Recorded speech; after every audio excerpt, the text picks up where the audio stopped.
Hello friends, आज मैं आपके सामने एक टॉपिक डिस्कस करना चाहता हूँ, deferred payment and deferred credit. ठीक है। तो बेसिकली होता क्या है, जब एक एक्सपोर्टर अपने सामान को बेचता है, भेजता है इंपोर्टर के पास, तो सिंपल सी बात है, इंपोर्टर उसके बदले उसको क्या देता है, पेमेंट। लेकिन अगर वही पेमेंट दो कंडीशन में आती है तो गेम कुछ अलग होता है। ठीक है। मैंने बोला पहला केस क्या है, मैंने बोला कि अगर उसको पेमेंट 180 दिन के अंदर अंदर मिल जाती है तो, क्योंकि 180 दिन क्या है, 180 दिन ये है कि आरबीआई की गाइडलाइंस बनी है कि आपकी जो एक्सपोर्ट की पेमेंट है वो 180 दिन के अंदर आ जानी चाहिए। क्यों? क्योंकि जब कोई बंदा सामान बाहर भेजता है ना, तो वो गवर्नमेंट से कुछ बेनिफिट्स लेता है। अब गवर्नमेंट ने तो ये दे दिया उसको बेनिफिट एक्सपोर्ट्स पे, लेकिन अगर उसके पास, गवर्नमेंट ये कहेगी तुम्हारे पास पैसे तो आए ही नहीं एक्सपोर्ट के, हम कैसे मान लेंगे एक्सपोर्ट है। तो गवर्नमेंट को दिखाना पड़ता है कि भाई 180 दिन के अंदर पेमेंट आ जाएगी या 180 दिन के बाद आएगी। दूसरा केस, अगर 180 दिन के बाद पेमेंट आती है तो इसके लिए गवर्नमेंट से, आरबीआई से आपको परमिशन लेना कंपलसरी होता है। ठीक है। अब जैसे बोला कि डेफर्ड पेमेंट क्या होता है, export contracts in which payment of goods and service is secured fully और पार्शली बियॉन्ड 180 डेज। या तो वो पूरा पैसे एक साथ दे दे, या पहले तो कुछ पेमेंट दे दे, फिर उसके बाद पहले डाउन पेमेंट दे दी, फिर इंस्टॉलमेंट में तेरे को पैसे दे दिए। लेकिन ये सारा जो प्रोसीजर है 180 दिन से ज़्यादा खिंच जाए तो क्या होगा, तो आपको आरबीआई से परमिशन लेनी पड़ेगी और डेफर्ड पेमेंट की कैटेगरी में आ जाएगा। अब ये तीन तरह की कैटेगरीज आती है, commercial bank, EXIM bank and working group. अब ये क्या है, ये सिंपल सा बोल रहा है कि जब आपको डेफर्ड क्रेडिट सिस्टम लेना है ना, डेफर्ड क्रेडिट लेना है ना आपको, तो आपको इन तीनों के पास जाना पड़ेगा। लेकिन आपको क्राइटेरिया देखना पड़ेगा कि भाई मेरी क्राइटेरिया क्या है।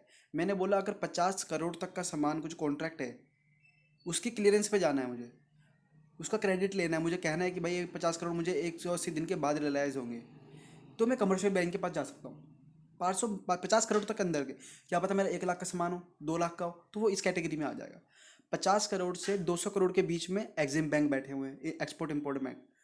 फिर आता है वर्किंग ग्रुप, जो कि 200 करोड़ से ज़्यादा के लिए। वर्किंग ग्रुप में क्या होता है, ये सारे के सारे मिले होते हैं, कमर्शियल बैंक भी होता है, एग्जिम बैंक भी होता है, ये सारे होते हैं, उसमें आरबीआई की भी बहुत बड़ी हिस्सेदारी होती है। ठीक है। अब ये तो इतनी सी बात रही। अब ये बेसिकली होता क्या है यार, आपने कोई सामान मंगाया, मैंने बोला मैंने एक एप्पल का फ़ोन मंगाया, अब उसका भी मैं पेमेंट 180 दिन के बाद दे रहा हूँ, तो वो गवर्नमेंट नहीं अलाउ करेगी मुझे।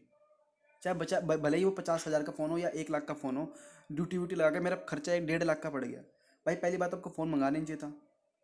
जब 1.5 लाख का फ़ोन मंगा रहे हो तो पेमेंट तो आप 180 दिन के अंदर कर सकते हो उस बंदे को, जब आप फ़ोन मंगा रहे हो तो बाहर से। तो गवर्नमेंट ऐसी चीज़ों में नहीं छोड़ता।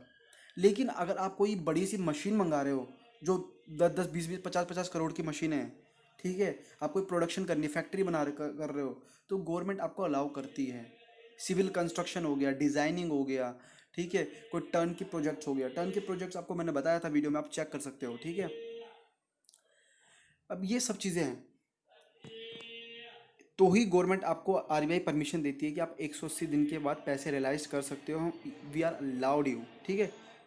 अब बात आती है डेफर्ड क्रेडिट की। अब इसका मतलब क्या है, इसका मतलब ये है कि जब आपका पैसा 180 दिन के बाद आया, देखो उसमें क्या था, मैं पैसा दे रहा था, मैं ले रहा था, ये दोनों अपोजिट चल रहे हैं।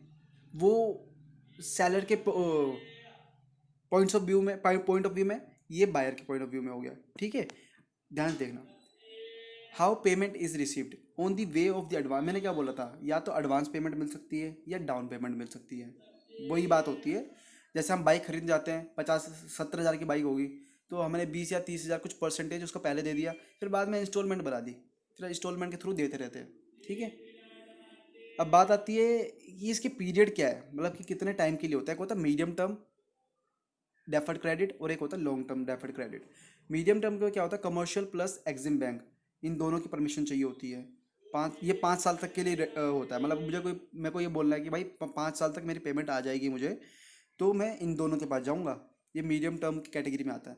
लेकिन अगर मैं कहता हूँ मेरी 5 से ज़्यादा साल भी खींच सकती है, 12 साल तक जा सकती है, तो भाई मैं लॉन्ग टर्म क्रेडिट में जाऊँगा, जो कि एग्जिम बैंक होता है, उसमें सिर्फ एग्जिम बैंक की जरूरत होती है। ठीक है। Turnkey project is the supply of equipments along with the related services such as design, detail engineering, civil construction, erection and commissioning of plants. अब सिंपल सी बात देखते हैं हम, मैं बताता हूँ। आपको पता है कि ताजमहल को बनाने में कुछ, मुझे नंबर याद नहीं है कितने हजारों लोगों का हाथ था, ठीक है, सबके हाथ काट दिए गए थे बाद। अब उनके जो हाथ में कला थी, अगर समझो कोई हमारे देश में कुछ कुछ बहुत अच्छे मतलब कि कलाकार बैठे हैं जो मशीन्स बनाते हैं, वो और कोई कंट्री में नहीं है। अब कोई अमेरिका मेरे से कहती है कि भाई अपना, कोई अमेरिका का कोई बंदा है मेरे से, वो कहता है कि भाई तुम अपना टर्न की प्रोजेक्ट ले लो मेरे से। कोई टर्न की प्रोजेक्ट किया हमने, टर्न की प्रोजेक्ट का सिंपल का मतलब ये होता है कि उसने अपने जो रिक्वायरमेंट्स है उसके अनुसार आपको चीज़ें बताई, आपने फुल कस्टमाइज चीज़ करके उसको फुल प्लान चीज़ दे दी। अब मैंने बोला मुझे मशीन्स बनानी है, तो मैंने अपने इधर के जो सिविल इंजीनियर्स है वहाँ अमेरिका भेजे, ठीक है, हमारे इधर का रॉ मटेरियल्स भेजा, जो भी है, जो भी मतलब कि आर्किटेक्चर होते हैं हमारे इधर के, आर्किटेक्ट भेजे हमने उधर। ये क्या हुआ, उन्होंने एक प्रोडक्ट बनाया प्रॉपर उधर, और उसको ही टर्न के प्रोजेक्ट किया जाता है, ठीक है। तो टर्न के प्रोजेक्ट का मतलब ये नहीं कि सिर्फ आपने मशीन्स बाहर बना के दे दी, फाइनल प्रोडक्ट दे दिया उसको, उसके साथ बहुत सारी चीज़ें भी होती हैं। क्या पता आपने डिज़ाइन के लिए सिविल इंजीनियर्स भेजे हो अलग अलग, हैं, ठीक है, नक्शा भेजा हो अपने प्रॉपर, सब चीज़ें होती है। अब होती है बात types of credit, deferred credit की। दो तरह के होते हैं, एक होता है सप्लाई, एक होता है बायर। सप्लायर, मुझे कोई सामान बाहर भेजना है। अब मेरी बात सुनो, जो बंदा है, जो पर्सन है, एक्सपोर्टर है, क्या वो सिर्फ साल में एक ही बार शिपमेंट भेजता है? यार वो हज़ारों बार भेजता होगा। अगर मेरा पैसा एक जगह फंस गया, वो एक बंदा कह रहा है कि मैं 180 दिन में दे दूंगा, लेकिन उसके दौरान मेरे पास दूसरी शिपमेंट आ जाती है, मेरे पास पैसा नहीं हुआ, तो मैं क्लाइंट को मना कर दूंगा कि भाई मैं तो को नहीं दे पाऊंगा। क्योंकि भाई सिंपल सी बात है, अपनी रोज़ की वर्किंग चलाने के लिए आपको कुछ ना कुछ पैसा चाहिए होता है, लेकिन आपका पैसा तो फंसा हुआ है अभी उधर। तो अब क्या करोगे, आपको फाइनेंस की ज़रूरत है। आप इस केस के अंदर आप सप्लायर क्रेडिट लोगे, जिसके थ्रू आप कमर्शियल बैंक और एग्जिम बैंक के पास जा सकते हो और उनसे कह सकते हो कि भाई ये रहा मेरा पास बिल, 180 दिन के अंदर मुझे पैसे रिसीव हो जाएंगे, आप इसको डिस्काउंट कर दो, ठीक है, मुझे क्रेडिट दे दो, या तो ये हो जाता है, ठीक है, इस टाइप की चीज़ें हो जाती है। फिर आता है एक बायर क्रेडिट। बायर क्रेडिट में क्या होता है, ये जैसे इसका उल्टा है। जब मैं कुछ सामान खरीद रहा हूँ, मैं बोल रहा हूँ मुझे प्रोडक्शन के लिए सामान खरीदना है, लेकिन मेरे पास कुछ कारणों से अभी पेमेंट नहीं हो पा रही, तो मैं क्या करता हूँ, उस जो एक्सपोर्टर है, जो बाहर से सामान भेजा है जिसने, उसको मैं दिखा देता हूँ एक लेटर कि भाई इतने टाइम के अंदर मैं पेमेंट कर दूंगा, ठीक है, अदरवाइज मेरे बिहाफ से बैंक पेमेंट कर देगा, और बैंक भी उसको अलाउ कर देता है। क्योंकि अगर इस केस के अंदर अच्छे फाइनेंशियल कैपेबिलिटी के पर्सन्स होते हैं तो गवर्नमेंट अलाउ कर देती है, बैंक अलाउ कर देता है, ठीक है।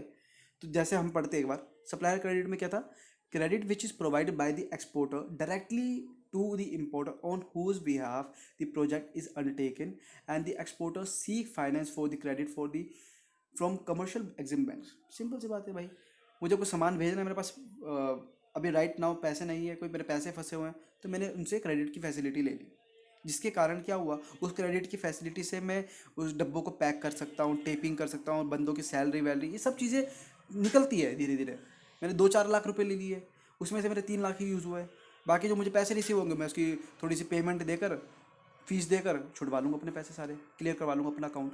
बायर में क्या हुआ, it is a credit which is provided by a financial institution और a group of financial institution to the importer for financing a contract, ठीक है।